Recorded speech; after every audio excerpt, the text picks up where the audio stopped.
Welcome into the In the Money podcast for KeenelandSelect.com for Saturday, July the 6th at Belmont Park. Tom Leach along with Jim Goodman.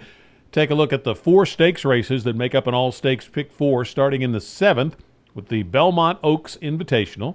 It's for 3-year-old fillies, 1.25 miles on the turf, and some really great races up at Belmont this weekend. So let's start with the Oaks, Jim. Newspaper of record has lost her last 2. Do you think she bounces back here? Well, I think she's got a shot. Obviously, she's not what she was.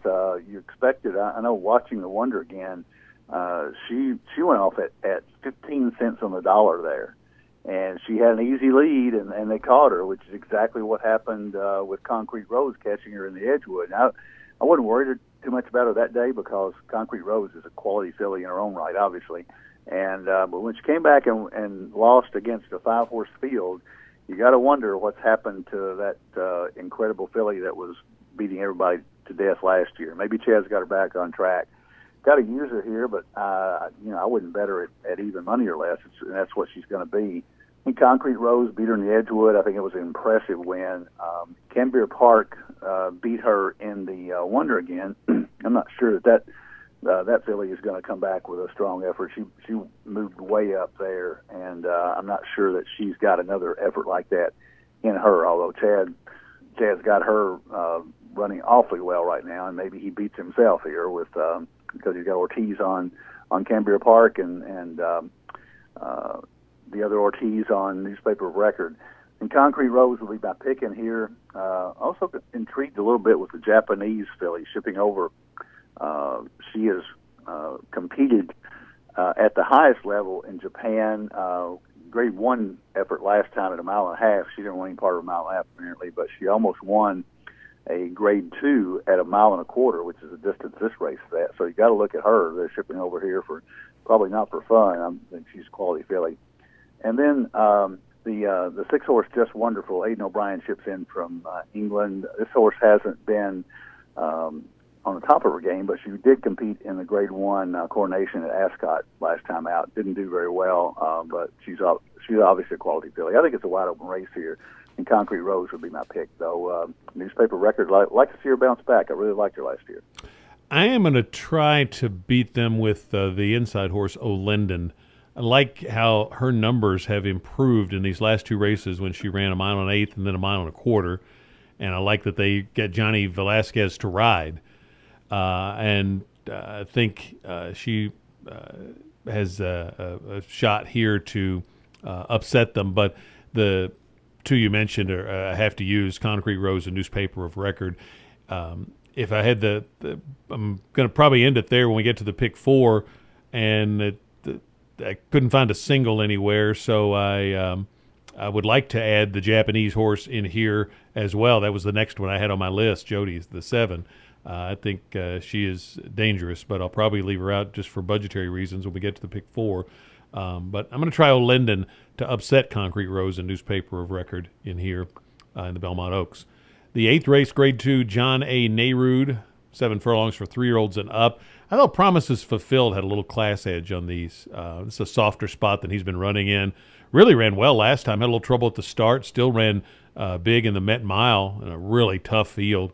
Has a good record at 7 furlongs, I think 2 wins and 2/3.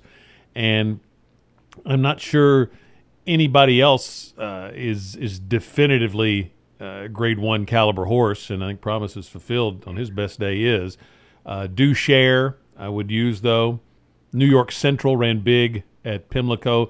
He made his move down along the inside, and that was the best part of the track that day, so that could be a little better on paper than it actually is, but it was a nice race last time, 100 buyer, so I'll throw him in as well. Warriors Club, just on his best day, it could be dangerous, and I don't want him to beat me. I'm not sure I'm real wild about him as a win candidate, but I will use him. Nicodemus, I think, is a little dangerous. I think this is, if Promises Fulfilled is at his best, then I think he's the best in here. But in case he's not quite back to where he was last summer, then I think there's a bunch of horses that have a shot. So I'm going to end up going deep in here. But Promises Fulfilled is the win pick for me in the Nehrude. How about you? Yeah, this was the closest I had to a single, and it was Promises Fulfilled. I like the race in the Met Mile. stumbled at the break and still only got beat. Got up there to almost take the lead. Was a length off Mitole, and got beat by 4 1/4, but still got a 101 buyer in what was touted as the best sprint race of the year. Comes back, obviously has an affinity for Belmont, and comes back in 4 weeks. And if he runs that race back, I think he wins. I'm only going to go too deep when we get to pick 4. I'm not going to use him, and I'm going to use Duchère. And I think Duchère came out of the Churchill Downs Grade 1 race and had a problem at the start as well, and ran about the same amount behind Mitole. So if you just compare those two, Duchère might be a length worse than Promises Fulfilled, but that Tom Fool at Aqueduct at a 6 furlong race, a 105 buyer back in March, stands out here. If he runs that back, he's going to be tough to handle. So I think Duchère and Promises Fulfilled, I'm going to take a stand with those two and probably play a pretty good exacta box with those two. Warriors Club worries me some. I'm like you, on the best day he can throw in a really nice race, but he wasn't at his best in that Churchill Downs race. Promises Fulfilled beat him pretty easily. So going to stick with those two. Promises Fulfilled for the win pick on the John A. Nehrude. 9th race gets us to the Grade 1 Belmont Derby. This is the boys going 1 1/4 on the turf. Chad Brown has 4 in here. You going with one of the Chad Browns or a 4-horse Chad Brown exacta box? I thought this race was not very strong for a Grade 1. You can make a case for any of the Chad Brown horses, and I wound up going to use 3 of them in my pick 4 and nobody else. So if Chad Brown doesn't win it, I'm out of the pick 4. I thought there were a lot of question marks on the horses trying the turf for the first time, like Plus Q Parfait.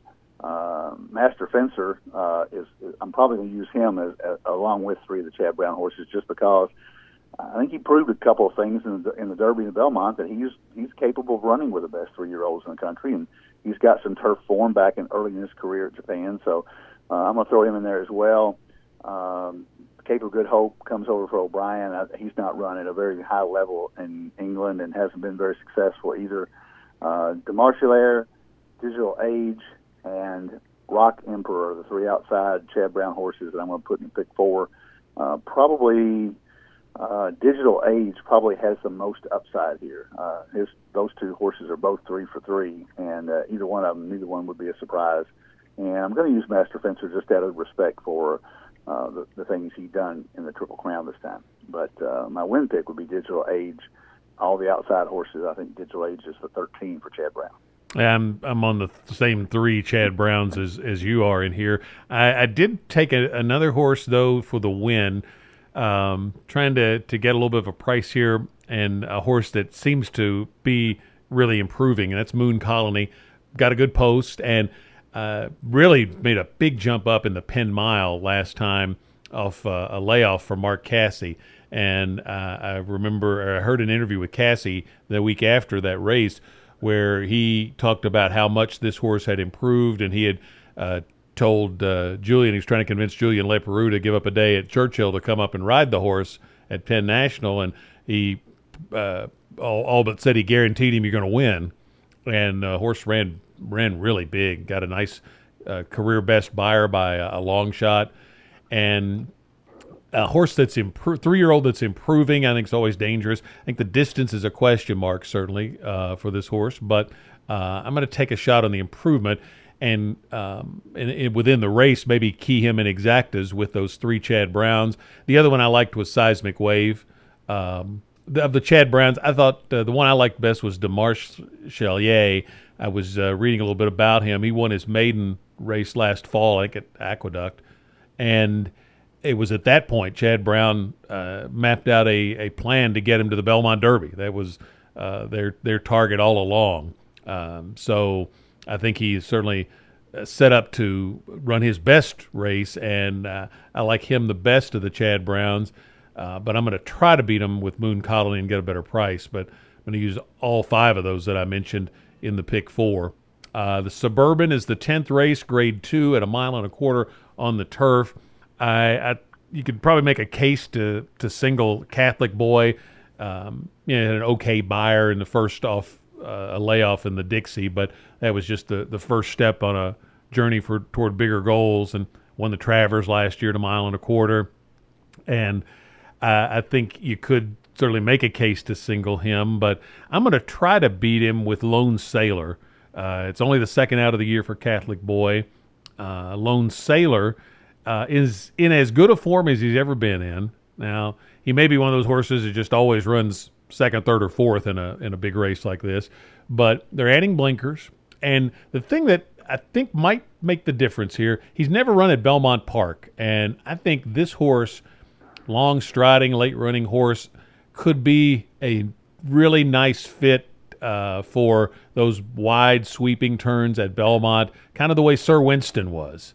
And he gets Irad Ortiz, who rides that track very well. So just on a hunch of that angle, I'm going to try to get Lone Sailor for the upset here, and I'm just going to use 2 in the pick 4 because if Lone Sailor doesn't do it, I really like Catholic Boy a lot. Preservationist looks like a horse they had a high hope for, and maybe starting just to realize that at his lifetime best buyer figure last time.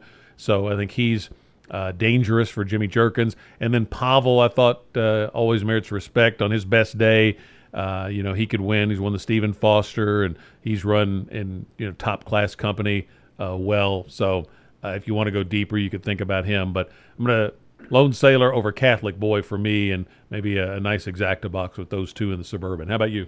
I think Lone Sailor is a great bet to get the money. I just worry about That's him what I'm afraid of. Lifetime that wins. might be his best, is just in the money. Yeah, 2 lifetime wins in 19 starts with 6 seconds and 4 thirds. And you go back, he hasn't won since the Oklahoma Derby in November of 18, and hadn't won. That's his only win in 2018. So he's got a maiden win and that one, and that's it. And I like him as a horse. I think he's won almost $1.2 million.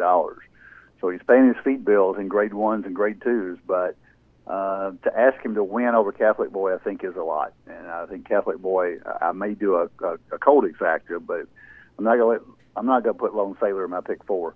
Catholic Boy is my top choice. Preservationist is my second choice. I think Jerkins' horse has a lot of upside here. And I don't know how much of that was a sloppy track last time out, but he's been consistent. He's 4 out of 7, never out of the money, in 7 lifetime starts. Alvarado fits it very well, so I think he's got a good shot. Marconi has beaten Rocketry the last 2 times. I'm going to use Marconi, although his buyer numbers are not quite what the others are. He obviously likes Belmont. He's 2 for 2 there. And then I'm also going to use Pavel. I thought the race in the Met Mile was very respectable, and there's no Matoli or McKenzie in here. So I think that Pavel's got a shot as well. So I'm going to go 4 deep when we get to the pick 4.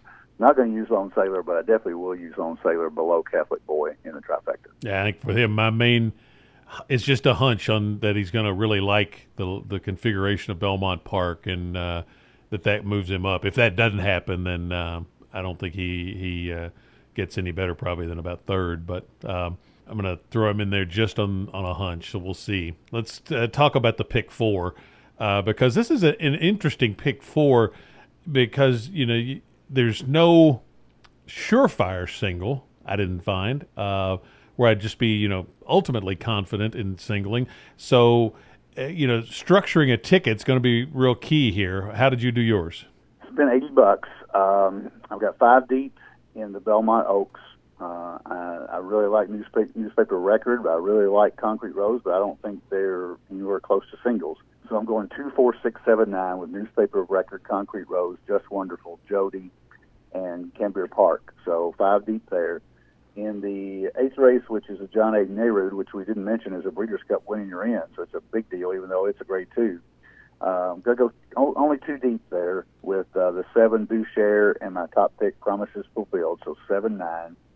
In the turf race, the Belmont Derby Invitational, going to use the 3 outside Chad Brown horses, 12, 13, 14, and throw in the 7 Master Fencer, so 4 deep, 7, 12, 13, 14.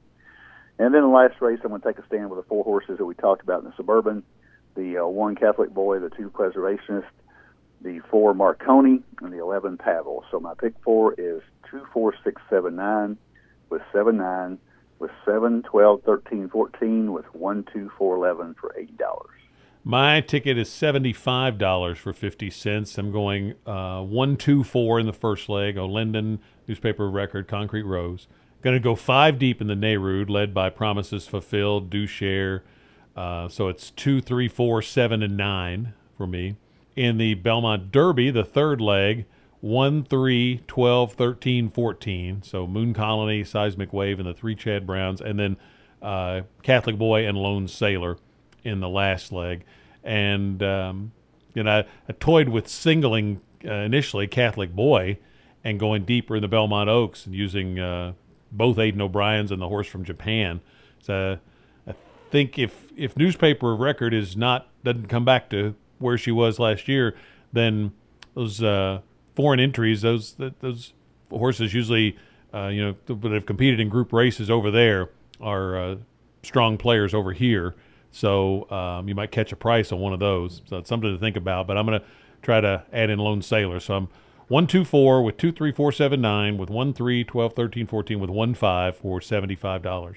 Really nice card. You got Ellis Park going now down in Western Kentucky, and their meet should be stronger than ever with the jockey colony they have and some of the trainers that are down there.